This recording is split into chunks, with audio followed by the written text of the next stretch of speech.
آج بیویوں سے روٹ ہونے والوں، منہ بنانے والوں، رنڈوے ہو کے دیکھ لو، اللہ تمہیں سلامت رکھے تمہارے جوڑے کو. آج عورت چلی گئی، اکیلے ہو کے دیکھ لینا، 10 بچے خدا کی قسم منہ نہیں لگائیں گے. یہ عورت ہی ہے رات کو اٹھ کے بیٹھ جاتی ہے، سویا کیوں نہیں، کیا بات ہے، جتنی بھی ناراض ہو جائے چادر سے منہ نکال کے دیکھتی رہتی ہے. چل کھا لے میرے بات، تجھے کون پوچھے گا. ہاں ہاں باقی تیرے بات کوئی نہیں پوچھتا. خدا پہ پاک کی قسم جس دن تیرا جنازہ اٹھتا ہے، گھر گھر نہیں رہتا، اولاد اولاد نہیں رہتی. اور میری بہنوں، موبائل کے ذریعے اگر تمہارے پاس آواز آ رہی ہے، روزانہ 2 رکعت صلاۃ الحاجت پڑھ کر اپنے شوہر کی سلامتی کی دعا مانگا کرو اور کہا کرو اللہ سہاگنی رکھا، سہاگنی جنازہ اٹھانا. پروردگار عالم اگر بیوہ ہو گئی، یقین جانو سگی اولاد کے ہوتے ہوئے جب تک یہ نبی کی امت، گناہ گار امت، جب تک کپڑے نہیں اتروا لیتی 2 روٹیاں دینے کو تیار کوئی نہیں ہوتا ہے.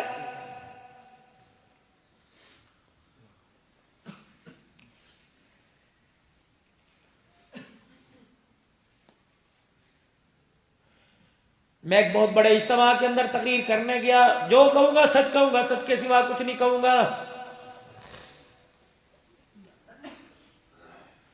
مجھے کسی نے پیغام دیا، محلہ ایک عورت باہر کھڑی ہے، آپ سے ملے گی.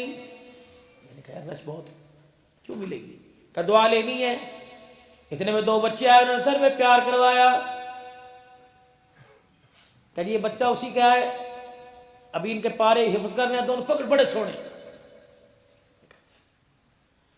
کہ مولا ایک مردہ مل لو، بڑا ملنا چاہتی. میں اسٹیج پر تقریر کے لیے جانے لگا، میں اس عورت سے ملا محراب کے پیچھے. کہنے لگی بھائی سر پہ ہاتھ پھیر دے. میں نے کہا نبی کی شریعت میں جائز نہیں غیر محرم ہاتھ پھیرے. کہ تجھے اللہ رسول کا واسطہ.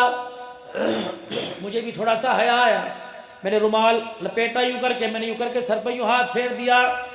کوک ماری رونے لگی، کہنے لگی استقامت کی دعا کرنا. میں نے کہا ہوا کیا؟ کہ جب یہ چھوٹے چھوٹے تھے، ابھی بولنا نہیں سیکھا تھا، ان کا باپ انہیں چھوڑ کے قبر میں چلا گیا. ماں باپ پہلے فوت ہو چکے، بھابھیوں نے منہ نہ لگایا، بھائیوں نے منہ نہ لگایا، سسرال والوں نے تانے دے کے نکال دیا تو اپنا شور کھا گئی ڈین ہے. حصہ تو دور کی بات ہے، محلے والے جس دن جنازہ پڑا تھا کہنے لگے کلا نہ سمجھی، اکیلا نہ سمجھی، اکیلا نہ سمجھی، ہم تیرے ساتھ ہیں. آج 4تھا مہینہ شوہر کو اللہ اکبر جب گزرا، گھر کے اندر چولہے ٹھنڈے ہو گئے، برتن ٹھنڈے ہو گئے. میرے بچے میرا چہرہ دیکھ کے روتے، میں بچوں کا دوپٹے سے منہ صاف کر کے روتی اور کہتی اکیلا کیوں گیا، ہمیں بھی ساتھ لے جاتا یا ہمارے لیے کچھ کر کے جاتا. تجھے کیا پتا، ابھی عدت پوری نہیں ہوئی، بچوں کے پیٹ کے پھاکے پڑ گئے. کہ مولانا 2 سال پہلے میں برتن دھونے کے لیے لوگوں کے گھروں میں گئی، انہوں نے میرے کام کو نہ دیکھا، میرے جسم کو دیکھا. مولانا میں بازار زکوٰۃ لینے کے لیے گئی، مجھے نوجوان لڑکوں نے سلنسر کا ہارن گھومو کر کے کہا بتا بیٹھ جاؤ، آج من چاہی زندگی گزاریں گے، من چاہے تجھے پیسے ملیں گے. مولا پھر میں سمجھی دنیا اندھی ہے، یہاں جب تک کپڑے نہیں اتریں گے بچوں کا پیٹ نہیں بھرے گا. مولا 2 سال تک میں اپنے کپڑے اترواتی رہی. خدا کی قسم میں نے کہا عبدالحنان تیرا فٹ ہے منہ، تو خطیب پاکستان بنا رہا یا نبی کی امتیہ کے کپڑے اترتے رہے. ہری پور کے غیور مسلمانوں، ہائے میرا کلیجہ، مجھے آج بڑی تکلیف ہے، میں اس لیے اپنے رونے والی تقریر کری نہیں رہا، لیکن آ گیا میرا موضوع. اپنی شادی کی مہندیوں میں خدا کے واسطے خود ناچ لو، کسی کو بلا کے نچوانا نہ. ایک لمحے کے لیے اسے علیحدہ بٹھا کے پوچھنا جس طرح کی میری بیٹی اس طرح کی تو ہے، جس طرح کی میری بہن اس طرح کی تو ہے، بتا میں اپنی کو یوں گھورتا ہوں دوستوں کے سامنے نہ اور تیرے کپڑے اتروا رہا ہوں. وہ کہے گی بھائی تجھے کیا پتا، نہ اماں نہ ابا، 2 بہنیں گھر کے اندر بیٹھی ہیں، ان کی عزت بچاتے بچاتے میری عزت کے جنازے نکل گئے.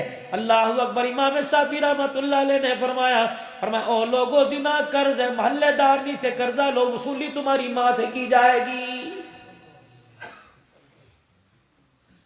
آج کسی کی بیٹی کو اپنے فنکشن میں چلوائے گا، مرے گا نہیں جب تک تیری بیٹی کسی کے فنکشن میں ناچ کے نہیں آ جائے گی. موت سے پہلے اٹل، اللہ کا فیصلہ موت سے پہلے.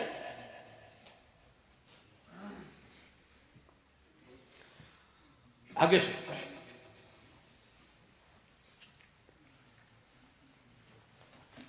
کلی مولانا ایک دن کپڑے اتروا کے ایک ہاتھ میں سالن ایک ہاتھ میں روٹی تھی آ رہی تھی، میرے موبائل کے اندر لوڈ نہیں تھا، میں ایک دکان پر لوڈ کروانے کے لیے رکی، مولانا وہاں تیری تقریر چل رہی تھی بایزید بستامی اور ایک طائفہ کا قصہ۔ مولانا جب بایزید بستامی نے اس طائفہ سے توبہ کروائی، میں نے کہا اگر وہ توبہ کر سکتے ہیں تو تو کیوں نہیں توبہ کر سکتی؟ مولانا میں نے تیری 25 منٹ کی تقریر سنی، بس پھر میں نے تیری تقریر وہ اپنے میموری کے اندر ڈاؤن لوڈ کروائی۔ مولانا پتہ نہیں میں راتوں کو کتنی مرتبہ تقریر سنتی ہوں، اللہ کی عزت کی قسم وہ دن آج کا دن، پہلے راتیں لوگوں کے بستر پہ کٹتی تھی، اس وقت سے لے کر آج تک راتیں میری مسلح پہ کٹ رہی ہیں، عالمہ بن رہی ہوں، دوسرا سال ہے، ایک بچے کے 4 پارے ایک کے 6 پارے ہو گئے۔ مولانا استقامت کی دعا کرنا۔ میں نے کہا عبدالحنان عزت بچا، یہاں سے گاڑی کے اندر بیٹھ کے چلا جا، جہاں جس دور کے اندر ایسی ماں بیٹیوں کا یہ حال ہو، 2 روٹیوں کے پیچھے کے برقے کپڑے اتر جائے، تجھے ممبر پر خطیب پاکستان کہلوانے کی اجازت نہیں ہے۔